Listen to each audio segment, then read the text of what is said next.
नमस्कार. इंडिक विचारमध्ये आपल्या सगळ्या श्रोत्यांचं पुन्हा एकदा मनापूर्वक स्वागत. आणि मागच्या आठवड्यामध्ये आम्ही जो नवीन उपक्रम सुरू केला त्याला दिलेल्या प्रचंड प्रतिसादाबद्दल आपल्या श्रोत्यांचे मनपूर्वक धन्यवाद. मागील भागात आपण पाहिलं personality development need of today's world, म्हणजेच व्यक्तिमत्व विकास आजच्या काळाची गरज या विषयाचा पहिला भाग. आज आपण ह्याच विषयावरील दुसरा भाग प्रसारित करणार आहोत आणि त्यासाठी मी पुन्हा एकदा आमंत्रित करते एअर व्हाईस मार्शल शौर्य चक्र सन्मानित सूर्यकांत चाफेकर सर. सर नमस्कार. नमस्कार. आपल्या इंडिक विचार मध्ये मनापासून स्वागत. धन्यवाद. आपण मागच्या भागामध्ये ज्या ठिकाणी अल्पविराम दिला होता मला असं वाटतं तिथूनच आपण परत सुरुवात करूया व्यक्तिमत्व विकास या विषयाच्या चर्चेसाठी.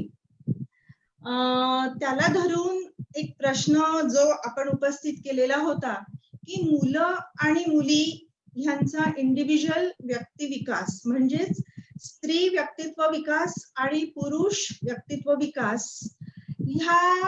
हा घडवताना कुठली भिन्नता अवलंबित केली जाते आणि केली जाते का, आणि हे जर खरं असेल तर त्यामागे कुठली मानसिकता आहे किंवा कुठली कारणं आहेत? हा प्रश्न मला बऱ्याच व्यक्तिमत्व विकासाबद्दल जेव्हा मी बोलतो हा प्रश्न मला विचारण्यातच येतो. त्यामुळे बरं तुम्ही मागच्या वेळी आपण तिथे थांबलो होतो. तर स्त्री आणि पुरुष व्यक्तिमत्व विकासासाठी काही भिन्न करावे लागते का, हा प्रश्न जर तुम्हाला उत्तर त्याचं शोधायचं असेल तर त्यांच्या बुद्धिमत्तेत काही फरक आहे का हे पाहणं फारच महत्वाचं आहे.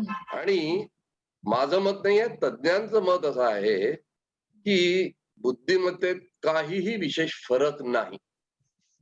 त्यामुळे तो फरक तिथे नसल्यामुळे स्त्रियांमध्ये काही गुण जास्त चांगले असतात आणि पुरुषांमध्ये काही गुण जास्त असतात. पण दोघांचाही व्यक्तिमत्व विकास करताना जिथे जिथे त्यांना थोडं कमी माहिती आहे, उणे पडतं, ते त्यांनी करून घ्यायचं असतं. तर आपण बघू की स्त्रियांच्या कशा कशात ऍडव्हान्टेज आहे किंवा त्या कशात जास्त चांगल्या आहे. आता मी हे जे बोलतोय तो जोक नाही आहे, पण स्त्रिया बोलतात खूप चांगल्या, म्हणजे त्याला सुपिरियरिटी इन व्हर्बल बिहेवियर असं म्हणता येईल आणि ते खरोखर खरं आहे. त्यांच्या कम्युनिकेशन स्किल्स आर बेटर. दुसरी गोष्ट जी स्त्रियांमध्ये असते ती म्हणजे सभोवतालच्या गोष्टींचे निरीक्षण त्या अतिशय उत्तमरित्या करू शकतात. म्हणजे तुम्ही त्यांना कुठे बसवलं तर त्या खोलीत किंवा त्या सराउंडिंग मध्ये आजूबाजूला काय आहे ते तुम्हाला अगदी निरीक्षण करून उत्तमरित्या सांगू शकतात. त्याला आपण इंग्लिश मध्ये म्हणू शकतो retain perceptions of details quickly and accurately. म्हणजे लवकरच नाही, फार अॅक्युरेटली त्या करू शकतात. तर या दोन सकारात्मक गोष्टी स्त्रियांमध्ये आहे, तर पुरुषांमध्ये त्या कोणत्या? पुरुषांमध्ये संख्यात्मक म्हणजे मॅथमॅटिकल गोष्टी किंवा यांत्रिक मेकॅनिकल गोष्टी ते जास्त चांगले करतात. शिवाय स्पेशल जे असतं म्हणजे अवकाशीय म्हणू शकाल तुम्ही, त्या विषयात ते थोडे जास्त तरबेज असतात. म्हणून व्यक्तिमत्व विकासाचं तंत्र पुरुष किंवा स्त्री म्हणून बदलतं असं बिलकुल नाही. फक्त मी जे सांगितलं की ते ज्यात जे वरचढ आहे त्या क्षेत्रात त्यांना थोडं कमी जास्त केलं तरी चालतं. पण म्हणूनच व्यक्तिमत्व विकास करताना स्त्री आणि पुरुष हा भेदभाव अजिबात ठेवला जात नाही आणि व्यक्तिमत्व विकासाची लागणारी लक्षणे गुण हे समानच आहे असं धरण्यात येतं. फक्त इथे मी एक वर्ड ऑफ कॉशन सारखं सांगेन, पुरुष आणि स्त्रियांना अपॉर्च्युनिटीज या इक्वल मिळाल्या पाहिजे. ते काही देशात इन्क्लुडिंग भारतात अजून झालेलं नाही. तर ती संधी मिळणं फार महत्वाचं आहे. जर ती संधी मिळाली तर तुम्हाला लक्षात येईल की स्त्री आणि पुरुषांमध्ये व्यक्तिमत्व विकास या विषयात काहीही विशेष फरक नाही. तर सर हे डिफरन्सिएशन आपण केलेलं आहे, आपण अभ्यास करून रिसर्च करून जर पुरुष एखाद्या गोष्टीत सुपिरियर आहेत तर वेअरॅज बायका दुसऱ्या गोष्टींमध्ये सुपिरियर आहेत. पण ह्याची जाणीव त्या इंडिव्हिज्युअल व्यक्तींना होणंही आवश्यक आहे आणि मला असं वाटतं पालकांनाही होणं आवश्यक आहे. कारण अगदी बरोबर. जेव्हा अदरवाईज हे डिफरन्सिएशन राहू शकतं. त्यामुळे म्हणूनच मी म्हटलं की अपॉर्च्युनिटी ही इक्वल दिली पाहिजे आणि यात आपण शिक्षक, पालक यांचा हातभार सर्वात जास्त असेल. हे जे तज्ञांनी शोधून काढलं ते तुम्हाला सांगतो, जेव्हा डिफेन्स फोर्सेस मध्ये लेडीजना घ्यायचं की नाही जेव्हा ते ठरलं, तेव्हा सायकोलॉजिकल स्टडीजची दिल्लीला एक मोठी संस्था आहे, त्यांच्या तिथल्या तज्ञांनी हे शोधून काढलेलं आहे आणि सांगितलंय. त्यामुळे हे सायंटिफिकली प्रूव्हन गोष्ट मी तुम्हाला सांगितली आहे. त्यामुळे पालकांनी आणि त्याबरोबरच मुलींनी आणि मुलांनी सुद्धा ही गोष्ट जाणून घेतली पाहिजे आणि व्यक्तिमत्व विकासाची वाटचाल तशी केली तर त्यात त्यांना फायदा होईल. नक्कीच. आता दुसरा प्रश्न म्हणजे की व्यक्तिमत्व विकास घडवायचा आहे आपल्याला, तर त्यासाठी नेमकी तो कसा घडवायचा, त्यासाठी कुठली गुण आत्मसात करायला हवेत आणि पुढे मग ते विकसित करायला हवेत, तर याबद्दल मला असं वाटतं आपण थोडं आमच्या श्रोत्यांना, प्रेक्षकांना. नक्कीच हे जरा म्हणजे याचं उत्तर नक्कीच थोडं लांबणार आहे, पण ते फार महत्वाचं आहे. कारण मागच्या वेळी आपण व्यक्तिमत्व विकास म्हणजे काय हे बघितलं. आता तो कसा करायचा हा सर्वात जास्त महत्वाचा प्रश्न आहे असं मला वाटतं. त्यामुळे आपण याच्यावर थोडं ऍट लेंथ बोलूया. व्यक्तिमत्व विकासाचे घटक जेव्हा मागच्या वेळी आपण बोलत होतो तेव्हा आपण पाहिलं की जैविक म्हणजे ज्यात अनुवंशिक, शारीरिक आणि बौद्धिक, बेसिकली जो वारसा तुम्हाला मिळालाय त्याबद्दल यात इन्क्लूड झालेला आहे सगळं. तर ही मिळालेली भेट आहे तुम्हाला तुमच्या पालकांकडून हेरिडिटरीली, तर ती भेट जर तुम्ही जास्त वृद्धिंगत केली नाही तर तिचा फायदा नाही. त्यामुळे मिळालेल्या भेटीचाही फायदा आपण घेतला पाहिजे. त्यामुळे जैविक घटकांकडे सुद्धा लक्ष दिलं पाहिजे. दुसरं होतं सामाजिक आणि कौटुंबिक घटक, म्हणजे घरचं वातावरण कसं आहे, समाजातील तुमच्या एन्व्हायरमेंट मध्ये तुम्हाला कोण कोण मिळत आहे, तुमची समाजाप्रती बांधिलकी तुम्हाला माहिती आहे की नाही, या फार महत्वाच्या गोष्टी आहेत. त्या सामाजिक आणि कुटुंब घटकात येतात. तिसरा घटक आपण बघितला होता की सांस्कृतिक घटक आहे. सांस्कृतिक घटकाद्वारे आपण लोकांची मदत करणे, स्पर्धात्मक जगात आपण कसं पुढे राहू शकतो, ते थोडीशी आक्रमकता मी जी सांगितली होती ती फिजिकल आक्रमकता नाही तर बौद्धिक आणि काम करण्याची आणि स्वतंत्र विचार करण्याची वृत्ती ही आपण डेव्हलप केलीच पाहिजे असं मला वाटतं. आणि ते हे सगळं सांस्कृतिक घटकांमध्ये येतं, हे आपण लक्षात घेतलं पाहिजे. आता चौथी आणि महत्वाची म्हणजे परिस्थितीजन्य घटक, जे ज्याला मी नाव दिलं होतं बघा, डायनामिक. म्हणजे आयुष्यात सगळ्या गोष्टी ठरवल्यासारख्या होत नाहीत. अचानकही तुम्हाला काही विविध गोष्टी येतात, घटनाक्रम बदलतात. त्या घटनाक्रमाला तुम्ही कसे सामोरे जाता हे फार महत्वाचं असतं.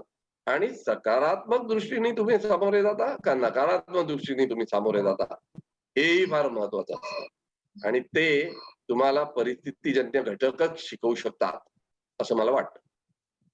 आता हे जर प्रमुख घटक कळले तर जर तुम्हाला पर्सनॅलिटी डेव्हलपमेंट करायची आहे, म्हणजे व्यक्तिमत्व विकास करायचा आहे, तर कुठे कुठे लक्ष द्यायचं. त्याच्यासाठी प्रथम ना आपल्याला पाहावं लागेल, मी त्याला 2 विभागात विभागणार आहे.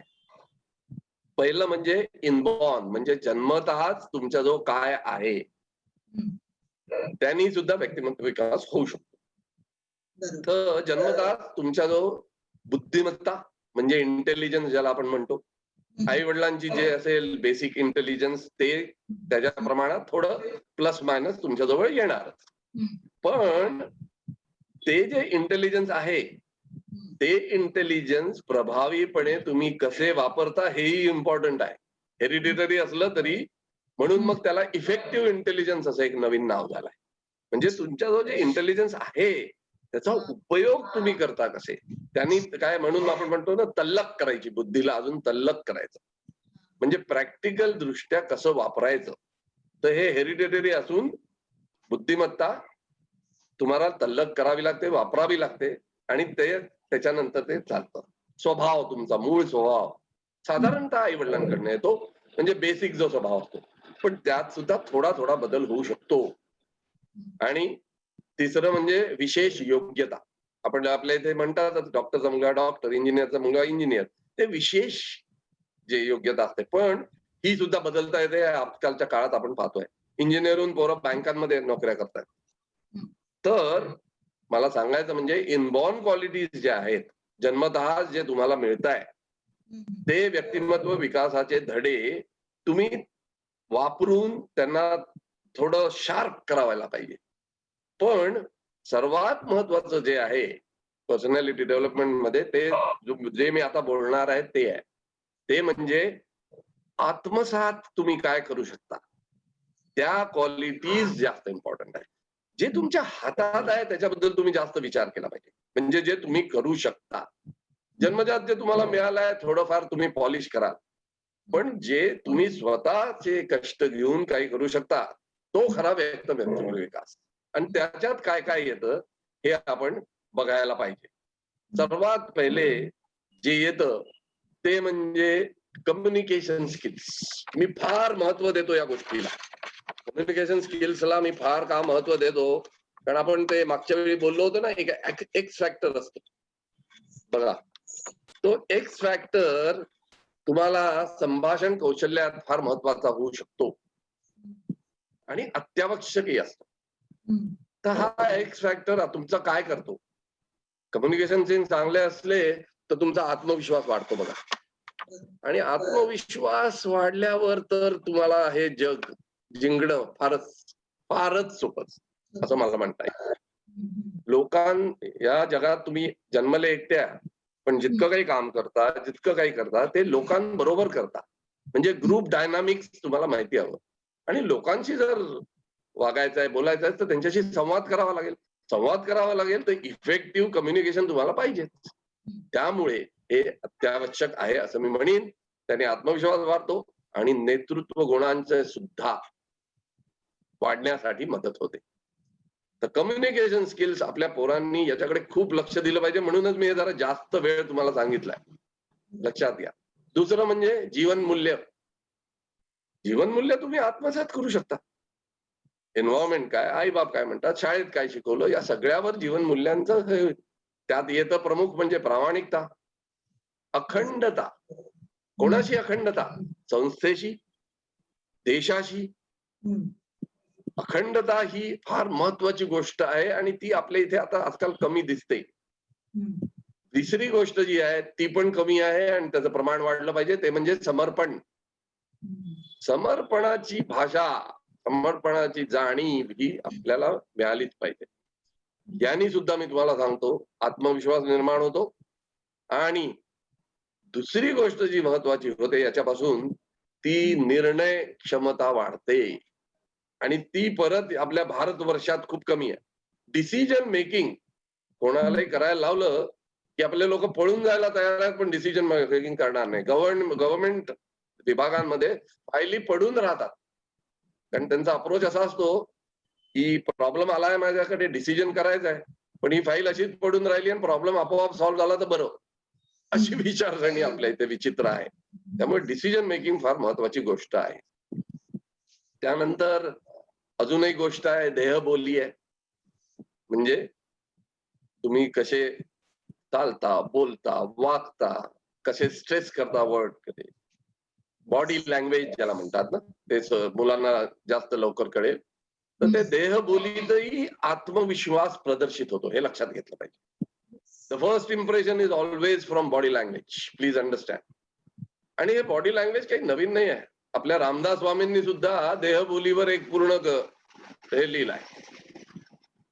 त्यामुळे ही जुनी गोष्ट आहे, काही यात नवीन नाही. आणि ते सायकोलॉजिकली लोकांना जाणायला सुद्धा तुम्हाला खूप मदत करतो. म्हणजे म्हणून देहबोली फार महत्वाची गोष्ट आहे असं मला वाटतं.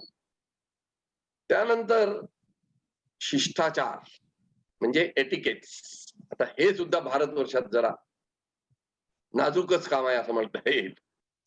वागणं, बोलणं, लोकांची कसं वागावं, कसं बोलावं. मी पहिलेच सांगितलं, तुम्ही जन्माला जरी इंडिव्हिज्युअल म्हणून असाल, तरी तुम्हाला एका ग्रुपमध्ये राहायचंय. तुम्हाला एका बऱ्याच लोकांबरोबर वागायचं आहे. तर त्या लोकांबरोबर वागणूक अशीच पाहिजे, की ती काहीतरी नियमांना धरून पाहिजे. सध्या आपल्या इथे जो भारतात गोंधळ चालला आहे, डिसिप्लिन, लॅक ऑफ डिसिप्लिनमुळे, ते याच्या खालीच येतं. शिष्टाचार नाही लोकांना. ज्याला जसं वाटेल तसं तो वागतो. तर शिष्टाचाराची फार जरूर आहे. सर्वात महत्वाचं म्हणजे नेतृत्व गुण. पण हे नेतृत्व गुण किंवा लीडरशिप हे असं थोडक्यात संपण्यासारखं काम नाही आहे. त्यामुळे आपण तिसऱ्या भागात याच्यावरच फक्त बोलू. म्हणजे आज आपल्याला बाकी गोष्टीचा उहापोह करता येईल. हो, नक्की. ठीक आहे.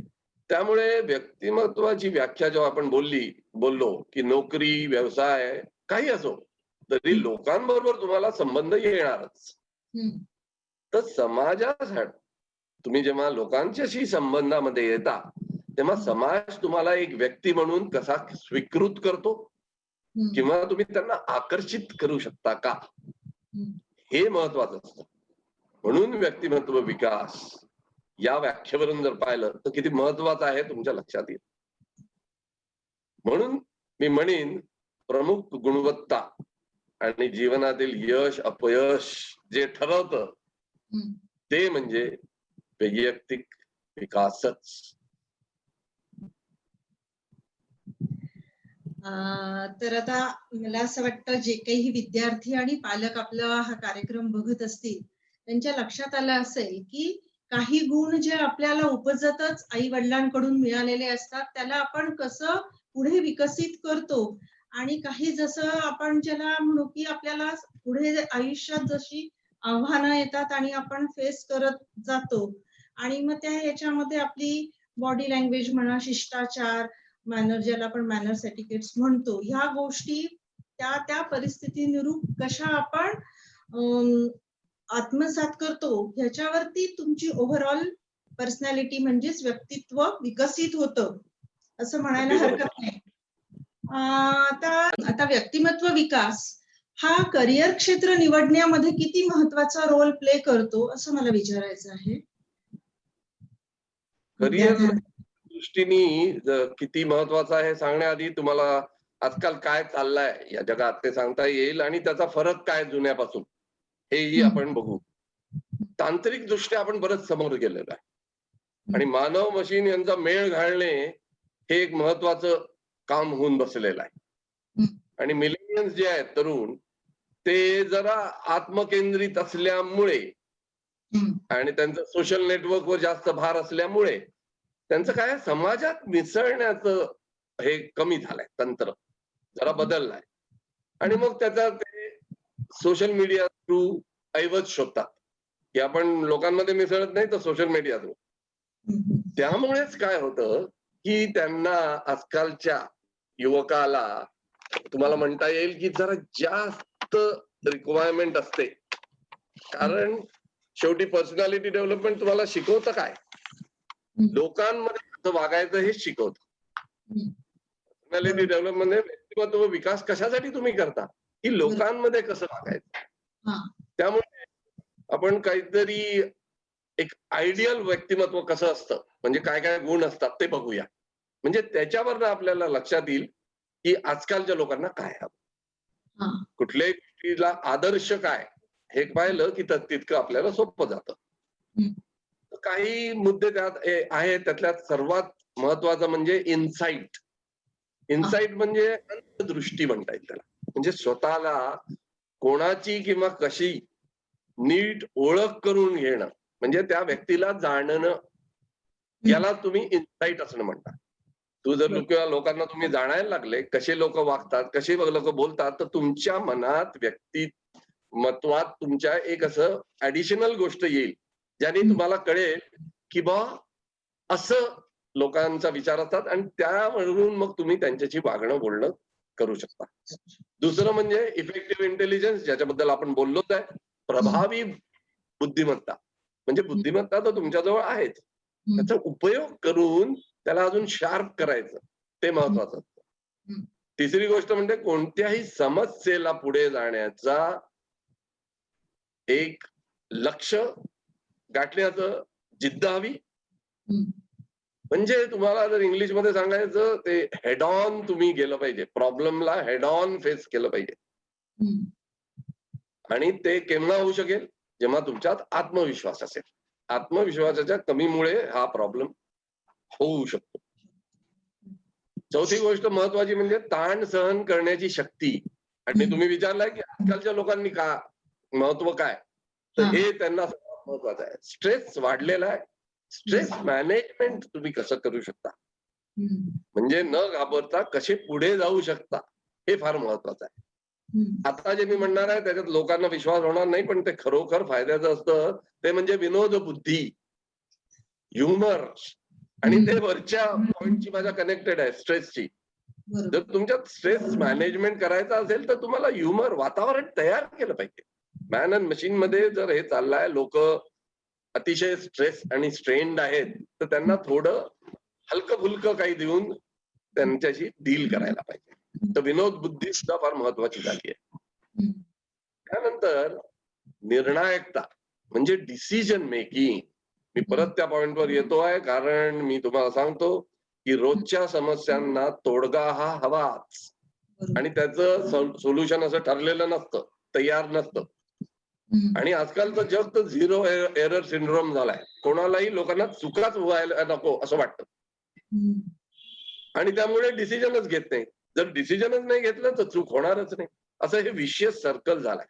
त्यामुळे डिसिजन मेकिंग फारच महत्वाचं आहे. आणि सध्याचे प्राईम मिनिस्टर जे आहे ते डिसिजन मेकिंगचे एक अतिशय उत्तम उदाहरण आहे, हे मी तुम्हाला सांगतो. 70-72 वर्षाच्या इतिहासात भारताच्या इतका कणखर डिसिजन मेकर आपण पहिल्यांदा पाहतोय. आणि त्यामुळे काय चाललंय हे आपल्याला माहितच आहे. शेवटची गोष्ट किंवा लास्ट बट वन गोष्ट मी सांगेन की लोकांनी यशस्वी झाले आहे त्यांच्या चुका बघून तुम्ही त्या चुका करायच्या नाही. म्हणजे स्वतः चुका करून शिका वगैरे म्हणणं सोपं आहे, पण पर्सनॅलिटी डेव्हलपमेंट मध्ये जेव्हा तुम्ही समोर आलेले आहात, तुम्हाला ऍडोलसन्स स्टेजला आलेले आहे, तेव्हा लोकांच्या चुकापासून शिकून मग पुढे जाणं हे जास्त सोयीस्कर असतं. त्यांनी वेळ पैसा याचा अपव्यय होत नाही.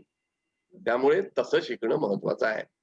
सर्वात सरते शेवटी मी म्हणेन लवचिकता हवी. लवचिकता म्हणजे शारीरिक लवचिकतेची मी बिलकुल बोलत नाहीये. तुमच्या विचारांमध्ये लवचिकता हवी. कारण तुम्ही लोकांशी डील करणार आहे.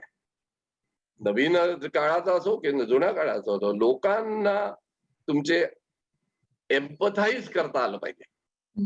इंग्लिशमध्ये एक शब्द आहे एम्पथाइज करता आलं पाहिजे. म्हणजे त्यांचे काय प्रॉब्लेम आहे ते जाणून त्यांच्याबरोबर तुम्ही असं वागलं पाहिजे की त्यांनी ते तुमच्याकडे आकर्षित होतील. यांनी काय होतं, निर्णय घेण्याला सोपं पडतं. तर व्यक्तिमत्व विकास जर घडवायचा असेल आजच्या लोकांना, तर त्यांना माझा ऍडवाइस आहे की जे यशस्वी झाले आहेत त्यांना पहा, ते कुठल्याही क्षेत्रातले असो, पण त्याचे गुण काय ते पहा आणि तुम्ही ते यशस्वी होऊ शकता.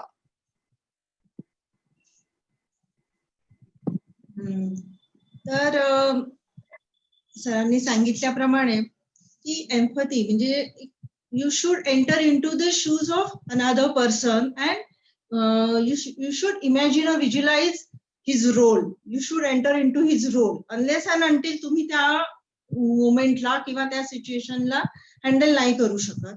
आणि याच्या बरोबरच सरांनी आत्मविश्वास कसा वाढवला पाहिजे आणि या बाकी गोष्टी सांगितल्यात. मला असं वाटतं आपल्या तरुणांपर्यंत नक्कीच हा मेसेज पोहोचला असेल. तर करिअर क्षेत्र निवडण्याकरता व्यक्तिमत्व विकास त्याच्यामुळे कसा महत्वाचा ठरतो हे याचं उत्तर मिळालेलं आहे.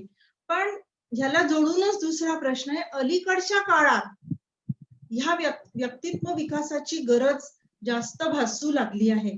मला असं वाटतं त्याचं आपण थोडंसं उदाहरण म्हणजे दिलंच आहे की आजकालची पिढी कसं फक्त सोशल मीडियाशीच रेस्ट्रिक्टेड आहे आणि बाहेर लोकांशी डील करणं हे ते जेव्हा स्वतः एंटर होतात त्या वातावरणात तेव्हाच कळतं, तोपर्यंत ते डिटॅच राहतात पूर्णपणे. अगदी त्यामुळे बरोबर. कदाचित त्याचं म्हणजे 10% उत्तर ह्याच्यामध्ये असावं. पण तरी सुद्धा अजून असे दुसरे कुठले फॅक्टर्स आहेत, की ज्याच्यामुळे आजकालच्या काळात ही गरज जास्त भासते? नक्की सांगेन मी. काय आहे, आजकालचं इन्स्टंट वर्ल्ड आहे. सगळं आम्हाला भरभर हवं असतं. यश हं, सुद्धा आपल्याला पटकन हवं असतं. हं, मेहनत करायला थोडं कमतरता आपण दिसते. हं, तर त्यामुळे सगळ्यांनी लक्षात घेतलं पाहिजे की प्रत्येक यशस्वी माणसाला हं, एक दुःखद वेदना किंवा लायक गोष्ट ला हं, सामोरं जावंच लागलं. म्हणजे हं, सगळ्यांचा जो यशस्वी माणूस आहे त्याचं आयुष्य अगदी यशस्वी पहिल्यापासून होतं असं नाही. हं, त्याला सुद्धा प्रॉब्लेम आले आहेत हे लक्षात घेतलं पाहिजे. पण हेही लक्षात ठेवलं पाहिजे की प्रत्येक वेदनादायक गोष्टीचा अंत हं, हा यशस्वी होण्यामध्येच होतो आणि तो हं, तुम्हाला यशस्वी होण्याला सज्जही करतो. हं, त्यामुळे ही सज्जता जी आहे ती जर तुम्ही तयारी जे काही म्हणायचं तुम्हाला म्हणता येईल ती जर तुम्ही ठेवली तर तुम्हाला यश काही दूर आहे असं मला वाटत नाही.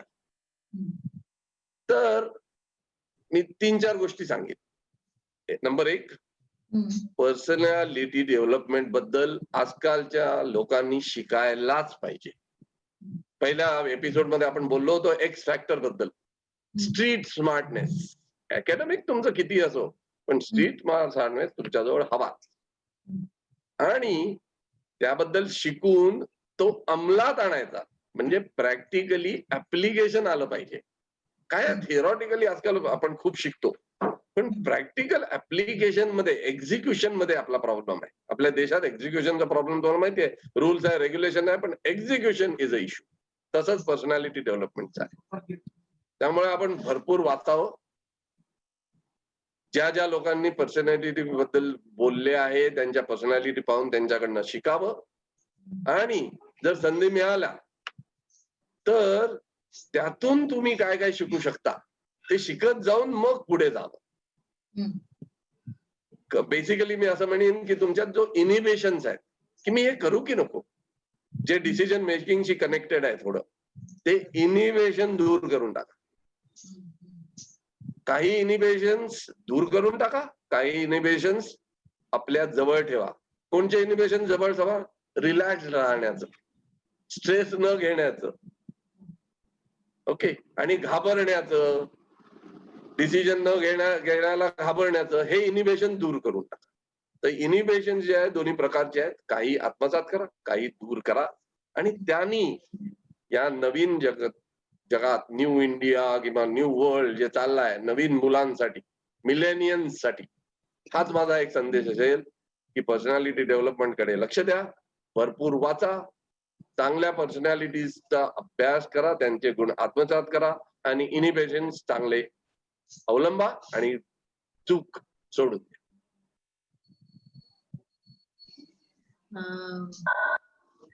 बरोबर सांगितलं सर. दुसरा प्रश्न म्हणजे की एखादा जसं तुम्ही म्हणालात की अकॅडमिक म्हणजे गुणवत्तेच्या बरोबरच जर म्हणजे नुसते मार्क्स रिपोर्ट कार्ड वरती, प्रोग्रेस कार्ड वरती चांगले असून उपयोगाचं नाही आहे. त्याच्याबरोबर जर जोड आपण त्याला व्यक्तित्व विकासाची दिली, तर मग 100% यशाची खात्री आहे का? याला कसं जस्टिफाय करायला आपण की करू ना. अगदी सोपं आहे ते जस्टिफाय करणं. मी पहिलेच तुम्हाला पूर्वीच सांगितलं की मॅन आणि मशीन हं, यांच्या मेळ होऊन आजचं हं, सध्याचं जग पुढे चाललंय. हं, पण कॉम्प्युटरही टेक ओव्हर करेल का माणसाला? त्यांची कॉम्प्युटरची बुद्धिमत्ता आणि आपली बुद्धिमत्ता यांचं म्हणजे वरचढ कोणचं या विषयावरही खूप बोलल्या जातं. तर मी इथे सांगू इच्छितीन या या गुढामध्येच सगळं लपलेलं आहे. हं, ते असं की मशीन माणसाला रिप्लेस करू शकेल का? या प्रश्नाचं जर उत्तर आपण शोधलं तर हं, आपल्याला हे कळेल की व्यक्तिमत्व विकास असला तर यशस्वी होणार की नाही. मशीन किंवा कॉम्प्युटर जवळ व्यक्तिमत्व विकासाचे कोणतेही धागेदोरे नाहीत, हे लक्षात घ्या. बरोबर. त्यांच्याकडे अकॅडमिक आहे. जे तुम्ही ते कॉम्प्युटर म्हणजे typical garbage in garbage out आहे. म्हणजे माणूसच त्याच्यात टाकणार आणि हं, तो तसंच्या तसं तो बाहेर सोडा. हम्म. त्यामुळे व्यक्तिमत्व विकास केलेल्या माणसावर मशीन कधी वरचढ होईल हा विचार करणं सुद्धा बरोबर नाही. आता म्हणतायत नवीन येत आहेत ते सांगतात की सोल्जर्स नाही चिप्स देणार आहेत आणि तुम्हाला त्यांना शोधता येईल, पाहता येईल, ते इंटेलिजन्स जास्त होईल. परंतु माणसाची जी विचारशक्ती आहे तिला सबस्टिट्यूट नाही. आणि विचारशक्तीसाठी व्यक्तिमत्व विकास अत्यंत महत्वाचा आहे. कारण आपण काय म्हटलं, विचार करण्याची शक्ती म्हणजेच डिसिजन मेकिंग. विचार केला नाही तर तुम्ही त्या जी आली आहे तुमच्या समोर, ज्या याच्यात तुम्हाला सामोरं जायचं आहे, ज्या डिफिकल्टीला तुम्हाला सामोरं जायचं आहे, तर विचार करण्याची शक्ती नसली तर तुम्ही डिसिजनच घेणार नाही, पळून जायचा प्रयत्न करा. त्यामुळे ते बरोबर नाही. दुसरी गोष्ट म्हणजे निर्णय क्षमता म्हणजे डिसिजन मेकिंग ही नेतृत्व गुणाला सुद्धा साथ देते. एक गुड डिसिजन मेकर म्हणजे एक जो मनुष्य आहे, व्यक्ती आहे, जो ज्याचे नेतृत्व गुण चांगले आहेत, तो चांगला डिसिजन मेकर असतो. त्यामुळे डिसिजन मेकिंग मस्ट आहे असं मला वाटतं. पुढल्या भागात आपण डिसिजन लीडरशिपवर बोलणार आहोत. पण आता आज मला तुम्हाला त्या डिसिजन मेकिंग आणि नेतृत्व गुणाचा कसा संबंध आहे हे सांगावा लागला. कारण तुम्ही आत्ताच्या लोकांनी काय करावं विचारलं आणि व्यक्तिमत्व विकास जर असेल तर तुम्ही यशस्वी होणारच का, हा जो प्रश्न होता त्याचं उत्तर हे आहे की हो. हा जर एक्स फॅक्टर तुमच्याकडे असला, अकॅडमिक तर पाहिजेच, असं नाही की बिलकुल अकॅडमिक नको, अकॅडमिक पाहिजेच बेसिक आजकाल आणि ते असतं. पण त्याला जर व्यक्तिमत्व विकासाची जोड मिळाली तर तो ह्युमन बिईंग नॉन स्टॉपेबल असतो असं मला सांगता येईल. इतकं त्याचं वरचढ काम आहे. त्यामुळे व्यक्तिमत्व विकासाला जो महत्व आपण देतो आहे त्याच्यापाशी कितीतरी पटीने जास्त महत्व आपण दिलं पाहिजे.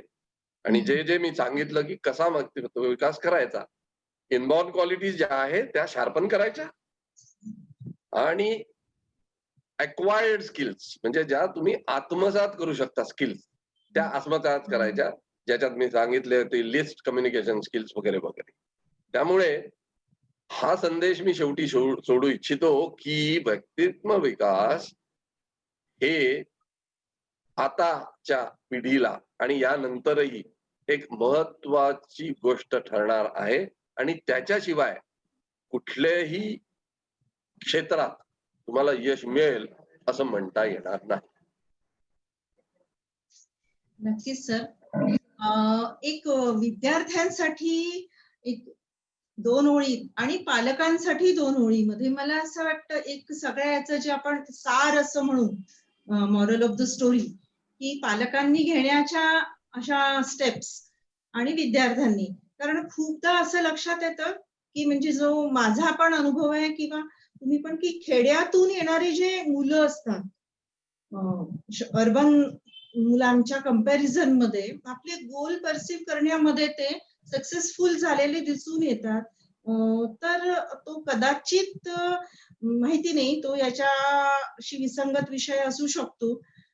तर त्यामुळे विद्यार्थी आणि पालक यांना ह्या प्लॅटफॉर्म वरती एक असा संदेश द्यावा, मेसेज द्यावा अशी एक विनंती करते. मी हेच सांगू इच्छितो, तुम्ही जे आता सांगितलं की अर्बन पेक्षा तिकडची रुरल मुलं जास्त करतायत, त्याच्यात बेसिक काय आहे माहितीये का, त्यांना जी आतून जे वाटतं की तो ज्या परिस्थितीत मोठा झाला आहे त्यामुळे तो जिद्दीला पेटून येतो आणि जिद्दीला पेटून आल्यावर तो कुठलंही कार्य पूर्णत्वास नेण्यासाठी तयार होतो.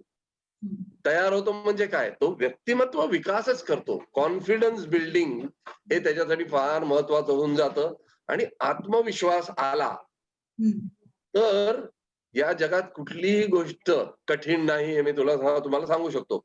पण आत्मविश्वास जो तुम्हाला येतो म्हणजे माझ्यात आता आत्मविश्वास आहे हे जर तुम्हाला म्हणायचं असेल तर मी जितक्या क्वालिटीज आधी सांगितल्या, जितके ट्रेट्स, कम्युनिकेशन स्किल्स, त्यानंतर आपल्या decision making, leadership, effective intelligence, group dynamics, group effectiveness, या सगळ्या गोष्टी जेव्हा तुम्ही आत्मसात करता तेव्हा याची गोळाबेरीज झाल्यावरच तुमचा आत्मविश्वास वाढतो. म्हणजे आत्मविश्वास हा एक एंड प्रॉडक्ट आहे, हे आपण लक्षात घेतलं पाहिजे. तर अर्बन मुलांचं काय चाललंय, आत्मविश्वास तेवढा त्यांचा कमी नाहीये. म्हणजे कॉम्पिटिटिव्ह स्पिरिट असूनही इतकं कॉम्पिटिशन जास्त आहे की कुठेतरी मध्ये तो थोडा मागे पडून जातो. रुरल मुलाला he has nothing to lose असं म्हणता येईल, आणि त्यांचे पालक सुद्धा त्यांना प्रोत्साहित करतात.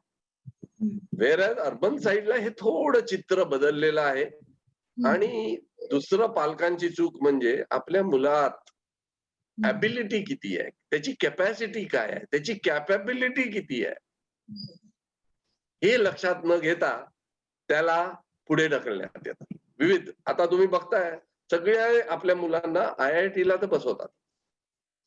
आता तुम्हाला 10वी आणि 12वीचे रिझल्ट स्वप्न पाहावी, मी मागच्या वेळी म्हटलं, बट देर इज डिफरन्स. आदर्श ऍस्पिरेशन्स आणि कॅपेबिलिटीज मध्ये जी गॅप आहे ती कमी झाली पाहिजे, आणि ती पालक आणि शिक्षकच करू शकतात असं मला वाटतं. आणि असं केल्याने आत्मविश्वास त्या मुलाचाही वाढेल आणि त्याची प्रगती उत्तरोत्तर होत राहील असं मला सांगता येईल. संदेश म्हणजे छान सर, नक्कीच सर. मला असं वाटतं की सरांनी पालकांसाठी, जे आता पालक हा कार्यक्रम बघत असतील, की त्यांनी याच्यातून समजा झालेल्या चुका तर आपण टाळू शकत नाही, पण निदान इथून पुढे तरी, म्हणजे जसं आपण पहिल्या एपिसोड मध्ये बघितलं होतं की मुलामधला त्याची इच्छा किंवा तुमची इच्छा, म्हणजे तुमची आकांक्षा आणि त्या मुलाची कॅपॅसिटी म्हणजे त्याची क्षमता, या दोघांचा समतोल राखणं कसं आवश्यक आहे, ज्याच्यामुळे त्याच्यामध्ये आत्मविश्वास बिल्डअप होईल आणि तो योग्य दिशेने पुढे वाटचाल करेल. आणि आपणही आपले हट्ट किंवा आपली स्वप्न त्याच्यावर थोपवायला नको. आणि विद्यार्थ्यांनी सुद्धा, मला असं वाटतं, आपला मित्र अमुक एक गोष्ट करतो म्हणजे कंपॅरिझन न करता आपलं एक वाटचाल, जसे खेड्यातले विद्यार्थी फक्त एक ध्येय, एक उद्दिष्ट घेऊन समोर चाललेले असतात जिद्दीने, तसं आपल्या अर्बन शहरातल्या मुलांनी ते एक ध्येय स्वीकारणं आवश्यक आहे. हे आजच्या भागाचं मला असं वाटतं मॉरल आहे, सार आहे. आणि हा कार्यक्रम आपण पालक आणि विद्यार्थी, तरुण मुलं ह्यांच्या सध्याच्या परिस्थितीमध्ये सगळेजण दिशाहीन झालेले आहेत, कन्फ्युज्ड आहेत, आणि त्यांना एक थोडंफार आपण दिशा दाखवण्याचा प्रयत्न, चाफेकर सरांसारखे एक तज्ञ मार्गदर्शक सिनियर लोक यांच्या गायडन्सच्या आधारे आपण देण्याचा प्रयत्न करतो आहोत. आणि त्यामुळे या संधीचा सगळ्यांनी फायदा घ्या. आपले जे काही शंका आहेत आमच्या कमेंट बॉक्समध्ये नक्की शेअर करा, किंवा अजून तुम्हाला काही सुचवायचं असेल तर आपण सुचवू शकता.